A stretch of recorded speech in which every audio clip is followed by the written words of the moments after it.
Everyone. We are excited to be here this afternoon and evening for a great conversation as part of the Mentor Monday series, which is an opportunity for scholars of the Economic Club, members, alumni, and emerging leaders to come together for important conversations, for exposure to different career paths, and just to connect. It's been a long year, and here we are in November, and we're excited that this Mentor Monday series has been an opportunity for us to gather together in a new and different way. This particular Mentor Monday is focused on law and policy, looking at the industry of law and policy, which is vast and wide, as we'll hear about here. You can have 1-hour sessions on multiple different categories within just law and within just policy. But we definitely wanted to talk about the breadth of that industry, have some perspectives. We also have members who are also on the line, who are on the panel, who are in that field as well. So we're excited for scholars to learn from our esteemed panel, as well as have an opportunity to talk in smaller groups after the panel with each other about the panel discussion, as well as just to ask any burning questions they have about their career paths, whether it's political science, whether they want to go into law, whether they want to do government affairs. It's really important to know about the fields you're interested in so that you can make the right decisions for your careers. Whether you're a scholar currently in school or an alum looking to just learn, we're excited to have you here, and we're excited for the members, and thank you all for being here this evening.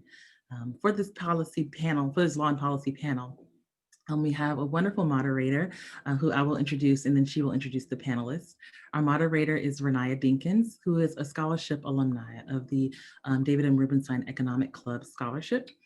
She earned the scholarship in 2014. She was graduating from Benjamin Banneker High School in DC.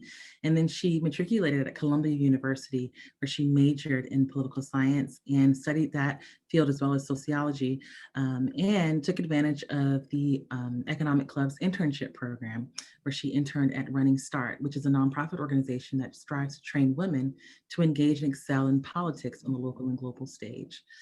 She continued to work there after graduation and actually came back to supervise interns after graduating. So it was a great full circle moment for her.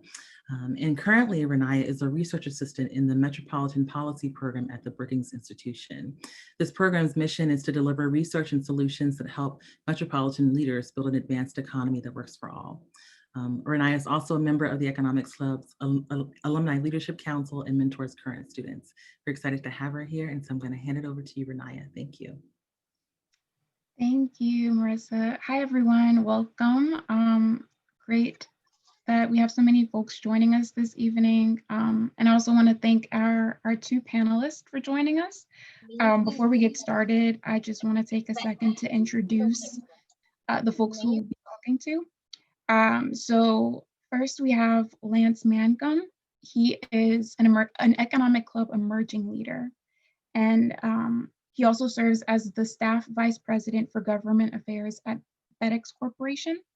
And as staff vice president, he is responsible for managing the team and strategy that advances federal, legislative, political, public policy, and diplomatic interests of FedEx Corporation and all of its operating companies.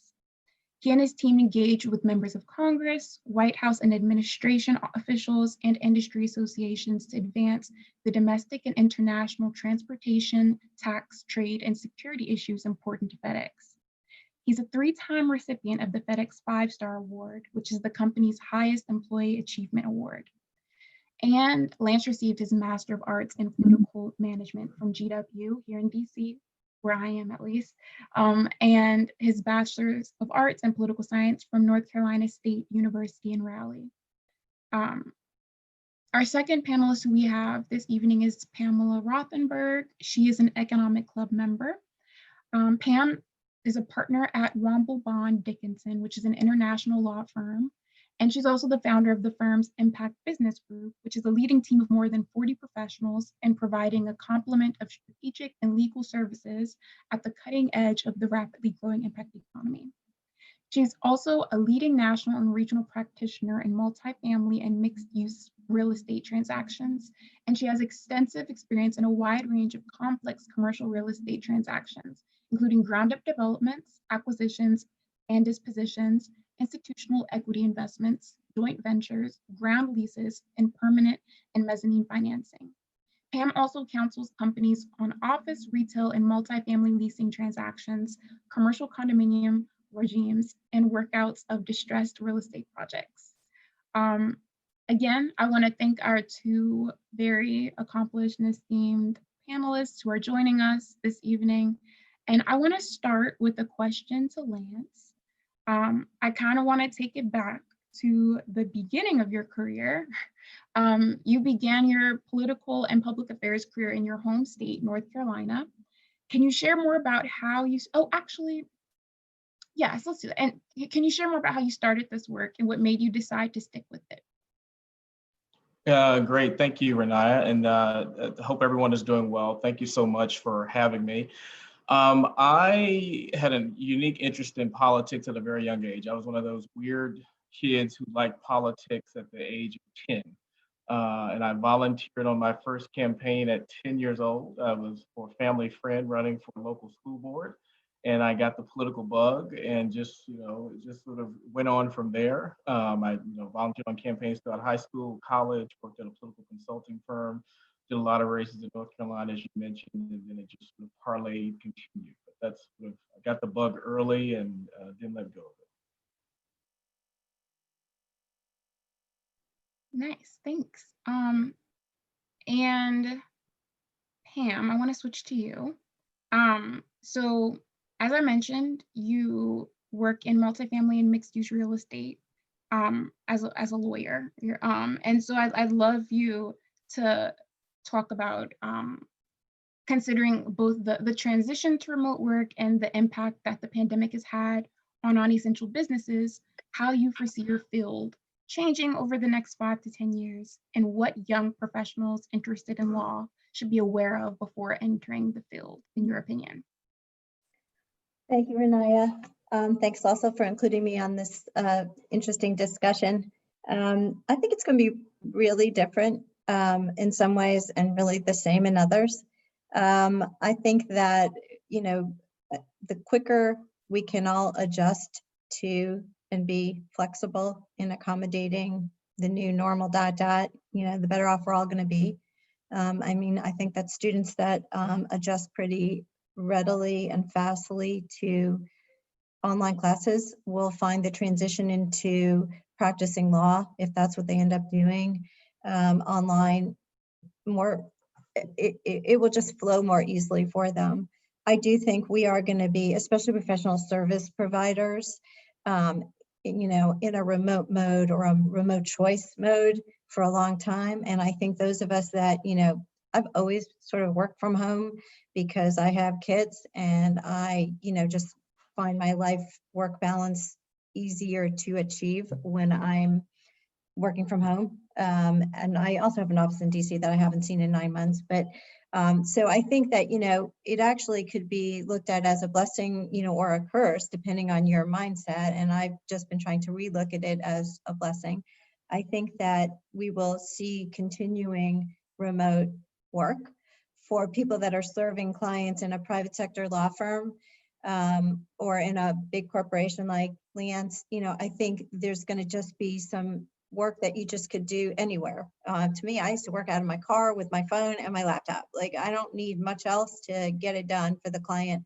And I think what's missing and what will change dramatically until the vaccine works and until we contain the virus and really move beyond it is the interpersonal connection. So the ability to network in the way we're all used to networking is going to continue to be very different. And I think everybody needs to adjust to that. And especially students that want to be building their network through the mentorship program.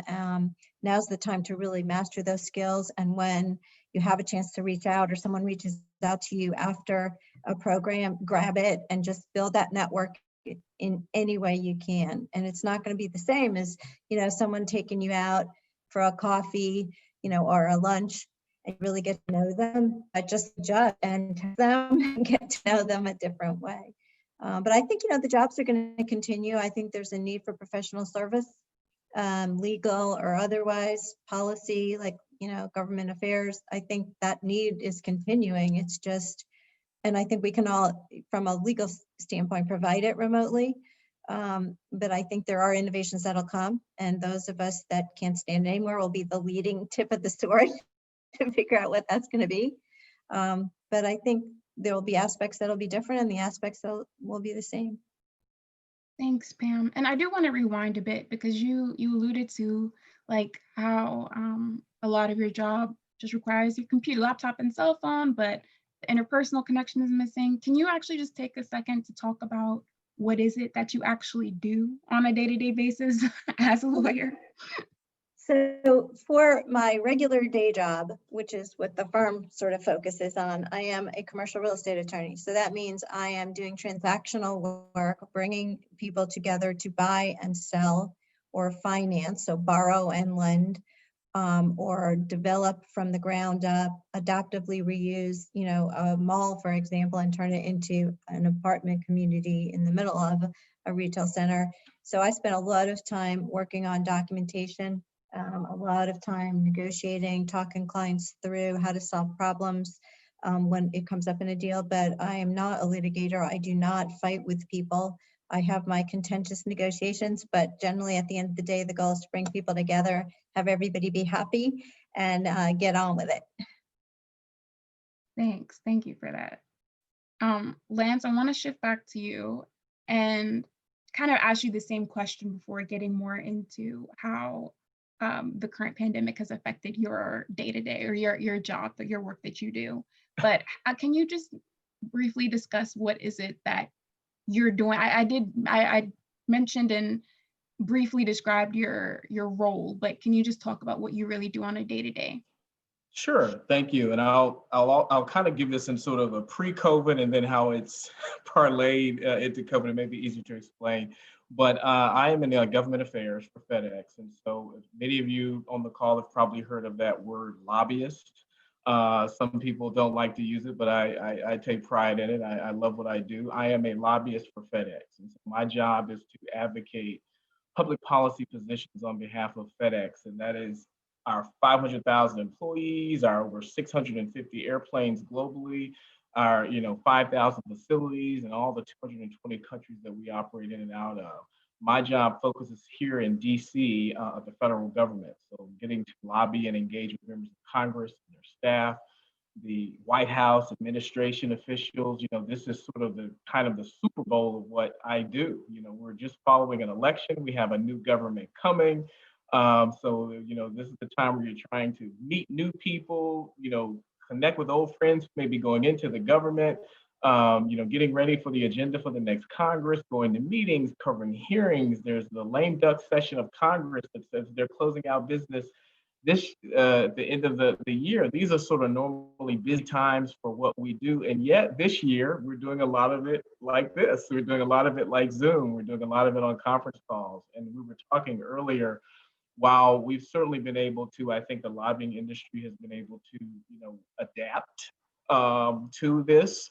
It's certainly, I don't think, long-term as sustainable as some other careers. I think, a great part of this is built on personal relationships and getting to know people and going to meetings and sort of getting FaceTime and reading the room and engagement. And so I do think, I think the industry can certainly sustain this as long as we have to, obviously, until we can get vaccines and it can be healthy to do so. But I do think while there's some pieces of it we may remain virtual, I do think a lot of what we do and what I do specifically will sort of tend back to that at some point. Although maybe around the edges a little change, but it's about relationships, engagements. And it's going to be interesting doing all of that next year and for the first few months, sort of like this. So we'll see how it goes. But it's an exciting time. Anytime after an election is exciting in government affairs because there's always change and new people and new jobs, and you get to know them. So looking forward to it. Nice. Yes, definitely a brand new world we are facing right now. I think one of my favorite parts about working in policy is the way that it connects to people's everyday lives. I think, a lot of times we talk about policy and it can feel a little bit removed, but it really is something that impacts people. And I'd love for you to talk about how, especially since the pandemic, with all of the supply chain disruptions being unlike anything we've ever seen, I'd love for you to talk about how your recent work in policy has been critical to pushing solutions forward and how this has had an impact on people's everyday lives. Great, Pam or me or? Oh, that's for you, Lance. Okay, thank you. Sorry, I guess supply chains, it may make sense.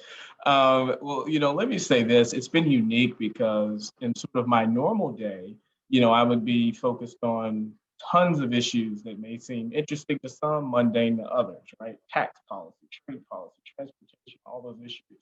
What's been unique about doing this in the pandemic is FedEx is actually an essential service company. It's one of those companies and industries that is an essential service, like the Postal Service, like UPS, like others. And so we have been really on the front lines, maybe not me personally, but many of my colleagues who have been delivering hopefully to everyone's homes and businesses over these last few months.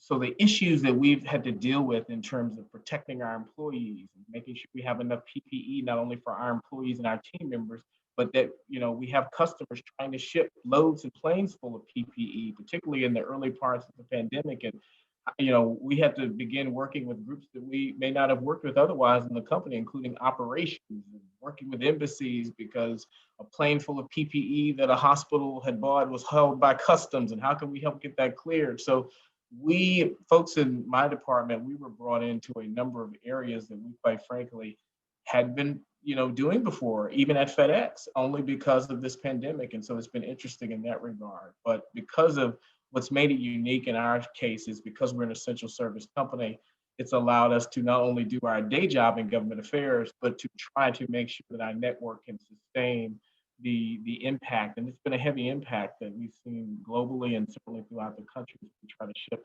goods and services and PPE and hopefully at some point soon vaccines all over this country. That is super major and super important. So yes, thank you for that. Pam, I want to shift to you because I think one of the coolest things about you do is that you're super entrepreneurial in your practice. And so you started you were the founder of the Impact Business Group at your firm, which offers both strategic and legal services to small and large enterprises. And so this seems like this really, I think for the folks who are listening right now, like even when I learned this about you, I'm like, I think we all have or see gaps in our workplaces that we'd love to address or bring. I think this is like a way that you might have done this. I don't know, you can correct me if I'm wrong, but I'd love for you to just share more about why you feel the intersection between strategy and legal services is important in the services that you offer, and what kind of preparation you personally have to do to prepare yourself to launch successfully, be it like leadership preparation or skills preparation, whatever it may be. So I'll dial us back to 2007, 2008, and the other horrendous recession we all suffered through, those of us that were working at the time and those of us that were not. And I was already itching and angling to build new things. I was in leadership at the firm for a really long time. I was the managing partner of the DC office. I was on the firm management committee for years. And I felt a duty as a servant leader type model to continue to build things for the enterprise that would serve a lot of people at the firm. I also felt like it was important for the firm to stand for something and both make money, because we're a business enterprise, but also find ways to give back, not just through pro bono, which we all do, and community service, but through the actual core of what we do. And the recession hit, and my real estate practice fell off because it's heavily dependent on the capital markets, and the capital markets obviously shut down, so there was no money flowing. So I started to look around to figure out what I wanted to do. If I had to rebuild myself, if it was going to be like a complete, financial meltdown, what was it that I wanted to do? And I'd always done a ton of, focus on community, pro bono, whatever. And I stumbled upon, through a client who was had raised a green real estate fund, which was interesting to me, a person who was a thought leader in this space called the impact economy. And he had worked in the Obama administration. He was a policy wonker, but before that he had worked in helping after post-Katrina disaster recovery. So he's very embedded in it, and he just like flicked a switch on, lit a match. Like I was changed from my meeting with him and learning about the impact economy and how businesses, for-profit or nonprofit, however you want to look at it on a spectrum, could work at the intersection of doing well and also doing good, using the power of business, marshaling the power of business to both make money and address endemic social challenges. That was like a dream come true for me. So I just went to the managing partner who I was good friends with, and I said, I figured out what I want to do. I'm going to launch this, but I'm going to spend a year, to answer your question, doing a feasibility analysis, you know, in terms of whether it would be feasible to launch a business like this on the platform of a law firm, you know, whether there's an appetite in the marketplace, all that stuff, blah, blah. So, you know, we did spend a year, we evaluated it, and I think our evaluation was correct for what the world and the assumptions we were making. You know, now 7 years later, I can tell you that, you know, there were things that we missed, like any business, and we would, you know, have to pivot to address.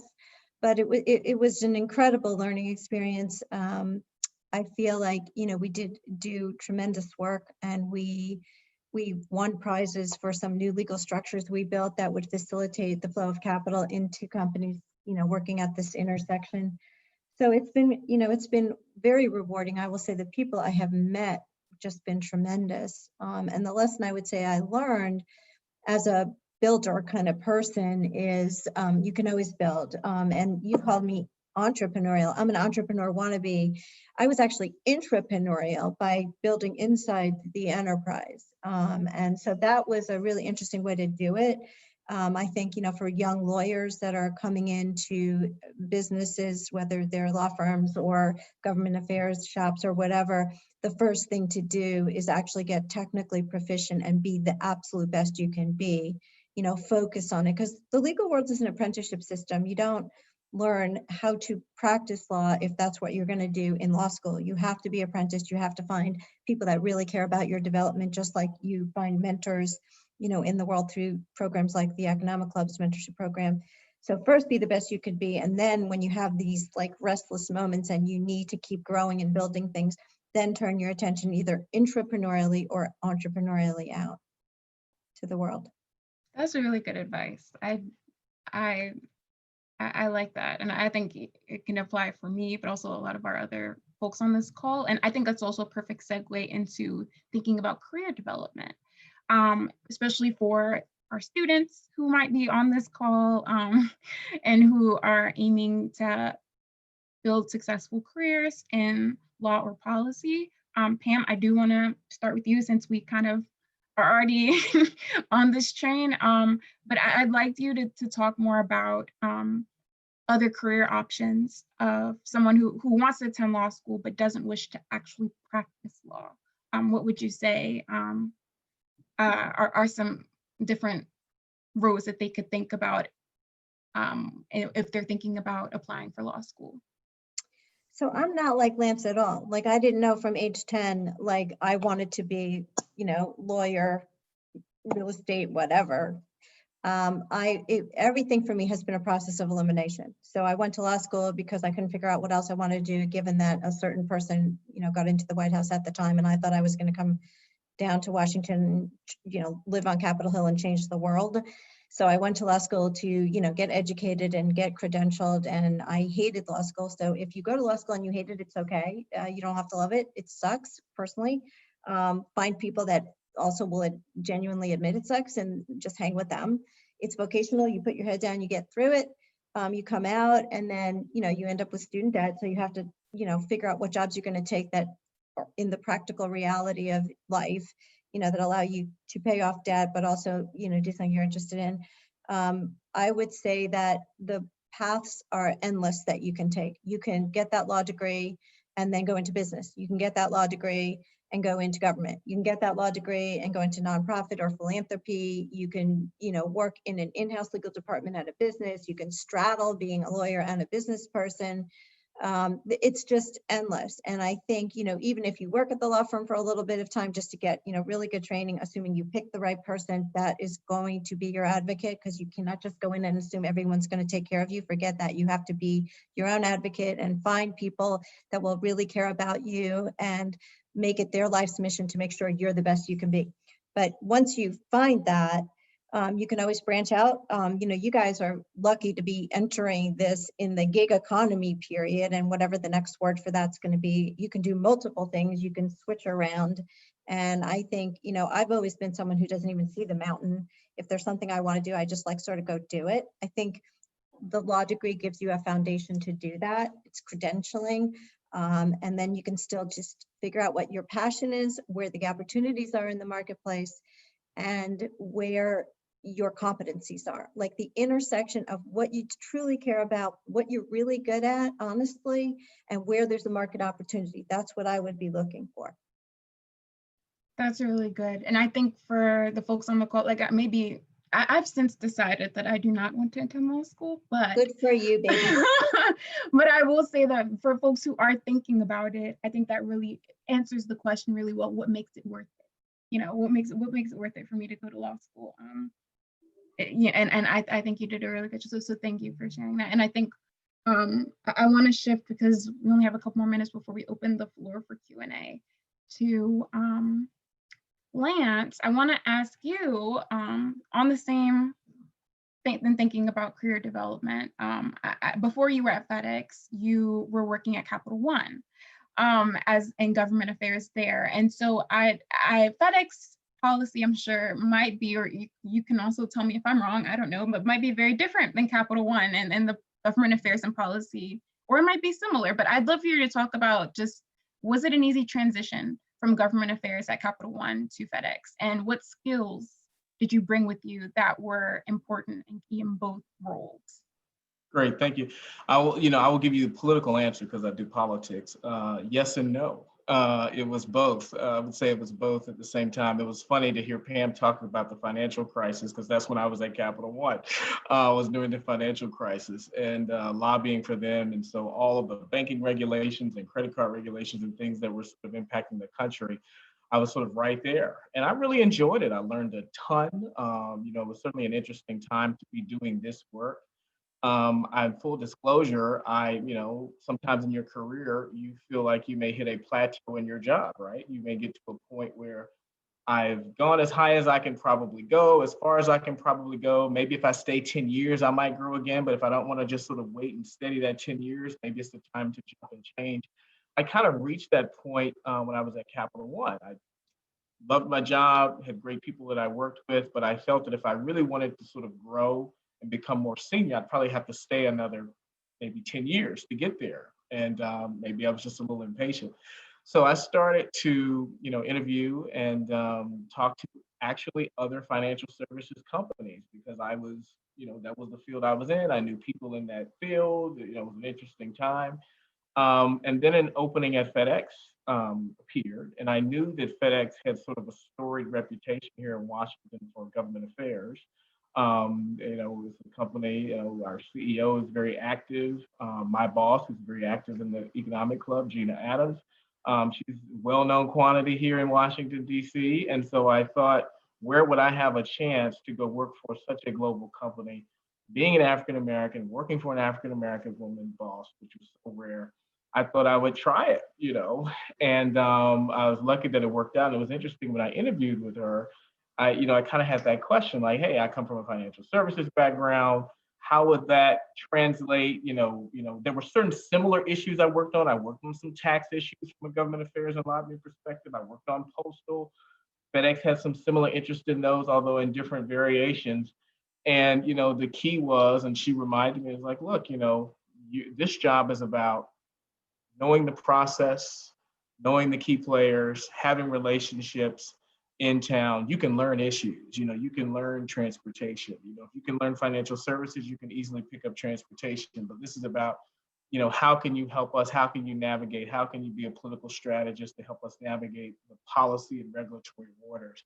And that's how it is. I think in a lot of ways, to do sort of the government affairs, lobbying work, certainly a technical expertise or substantial substantive expertise is clearly helpful, right? I may have that now in transportation. I probably had it then in financial services.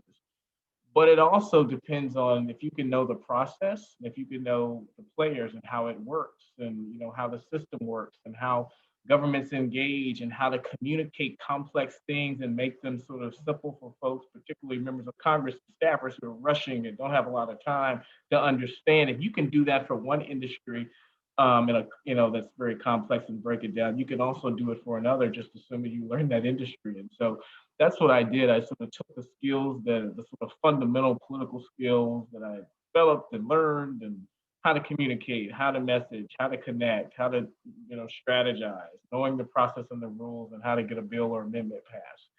And then I just sort of brought that to FedEx and just quickly learned the issues that FedEx cared about. But it was a much more easier process because I sort of knew the fundamentals, of how this worked, and just sort of learning the transportation issues kind of just the final step. And I'm sure it was a bit of learn as you go. And it still is. Yeah. It still is.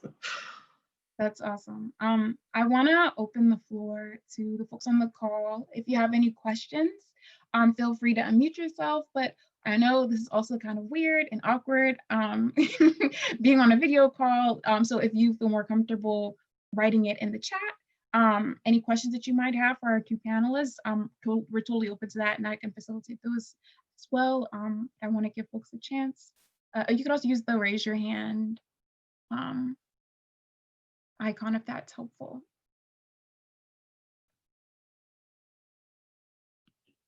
Okay, so I have my hand raised.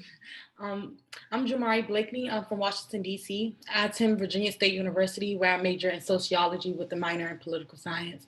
I do not plan to have a career in policy, but you never know where life may take you yet. I'm looking at more so like education, so like a master's in science or something like that. So I was wondering if in your profession with policy, either you can answer, does that kind of lead into any like form of education, or how, like, have you guys kind of like extended yourselves into that realm, if that question makes sense? Yeah. So I can go quickly first. I think about teaching all the time, and certainly part of my job when I'm dealing with younger lawyers is to teach them. I've thought about picking up a class to teach at a community college, because I think that would work for me to start in baby steps. My dad was a professor of medicine at a medical school. So I remember him saying to me, like, even though you've done this and this and this and this and this, but your life is not complete, you didn't really fulfill what I want from you, and you need to teach. So it's on the bucket list for me. I think at some point I will do it, and I think, I think any undergraduate education can lead to teaching. I think, I don't want to be pigeonholed in teaching anything with law. I'd rather teach something totally different, because I have enough of the law thing all day. But I think, it's something we can all do. I also believe in continuous learning, so why not believe in teaching?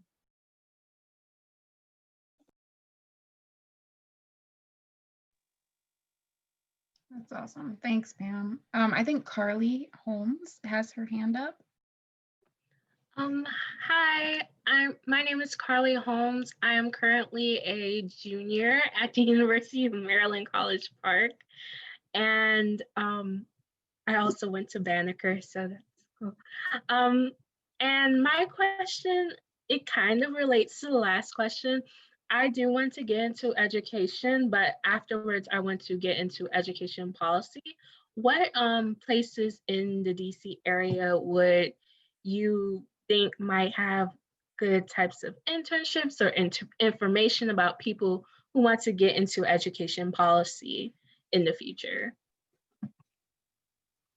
Hi, Carly. I guess I'll take the first one. By the way, great to see you. I remember last week we were in the other session together, so good to see you again. I think, it's funny, in terms of the type of work that I do in government affairs, there's definitely room in education advocacy here in DC. And while I may not personally do that every single day, so I may not be able to have all of the names of the different groups on top of my head, I'd be happy to send you some suggestions. There are tons of organizations in DC that deal with education advocacy from higher ed to secondary to a policy perspective. You certainly have, you also have the teacher's perspective, NEA, but there are tons of organizations, some tied to universities, some not, that deal with education and education policy. And I may not have all of them at the top of my head just because that's not my day-to-day, but I'd be happy to follow up with you and send you a list of various groups. And I actually know some government affairs types who are in education as well, that I'm sure they would be happy to chat with you on some of your ideas. Thank you. And we'll also be sharing, I think Marissa or Devanya is going to share everyone's email and contact information after this. So yes, that should hopefully make follow-up easier. I do want to, we have one more question. Any clarifications on what a master's of law would lead to? This is from DR Hart.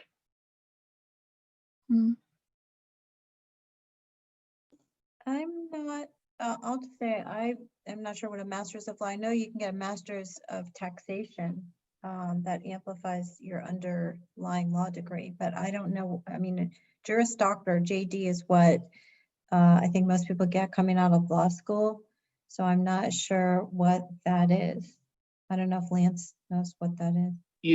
I'm wondering if it's one of the Masters of Legal Studies you'll sometimes see. Some colleges or organizations will have where you can sort of look at sort of an advanced, legal processes. Maybe that's what they're talking about. And I've seen several schools. I know several schools in DC. I think American University, maybe GW, will have some programs similar to that, where it's not law school, but it's sort of a master's in sort of legal process. There's another, I think I can add something here. There's another way that the Master of Laws program is used. Foreign students who have a law degree in their country, when they come and they want to become a member of the bar in the United States, can get a Master's of Law as a path to that. But it's not a good degree for someone who would otherwise become a lawyer. As Pam mentioned, you should try to get a JD if that's your goal. Yeah, that's great advice. I think that's for folks who maybe are mid-career or late in career and don't want to necessarily become a lawyer, but work a lot with lawyers and just want to have some of the lingo maybe and understand some of the basic terms perhaps. But I think that was great advice. Awesome. Okay, so I'm gonna pass the mic back over to Marissa because it looks like we're gonna shift over into breakout rooms and hopefully folks can ask more questions in those. So Marissa, you can take it away. Awesome. Thank you so much to all of our panelists. Thank you, Reniya, for your great questions and leading us in an awesome discussion. We are excited because the next 15 minutes or so, we'll be breaking out into smaller groups. And thank you, Betsy, for chiming in with your answer, because that's exactly the type of wisdom we want to share in those breakout rooms. We have some other members on the line. Betsy Lewis, who is a partner at Cooley, Clary Gnarly Riddle, who is a partner at Queso with Vincent Torres, and Tamara Lozado, who leads policy and government affairs at Pew Charitable Trust, also have some great wisdom to share with you all as we go into the breakout rooms. So when you go in, the first step is really to introduce yourselves in your rooms, take your questions that you have to those members and alumni in the rooms as well, and then just continue in a conversation there. I know everyone is eager to hear from the scholars about your dreams, your questions, your plans, your goals, and how we can be of help. So we have about 15 minutes for that. And then right at 5:57, we'll all come back to the big room for a quick goodbye and some quick announcements. So again, thank you to our panelists. Thank you to all who are on the line, and we'll see you in a few minutes.